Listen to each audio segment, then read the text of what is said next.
2024 সালে কৃষি আইন বাতিল করা, বিদ্যুৎ বিল বাতিল করা সহ 11 দফা দাবিতে এআইকেকেএমএস আজ বটতলায় বিক্ষোভ সংঘটিত করে। সংগঠনের সম্পাদক সুব্রত চক্রবর্তী বলেন, সারা দেশের সঙ্গে রাজ্য এই দাবিতে আন্দোলন সংঘটিত করছে দল, যাতে আগামী দিনে কৃষক ক্ষেত মজদুরদের স্বার্থে কেন্দ্র সরকার এই বিল বাতিল করে। আইন আনছে, যে আইন এখন বিলে আছে, বিল হিসেবে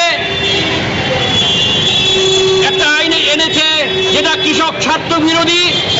আমরা এই কৃষক স্বার্থ বিরোধী বিলকে বাতিল করার জন্য, যেটা এগ্রিকালচারাল মার্কেটিং আইন হিসেবে তারা আনছে, যে এই আইনকে যদি আপনারা বিচার করেন তাহলে দেখবেন এই আইন কৃষক বিরোধী, এবং এই কৃষক বিরোধী আইনকে বাতিল করার জন্য আজকে আমরা এখানে সমবেত হয়েছি।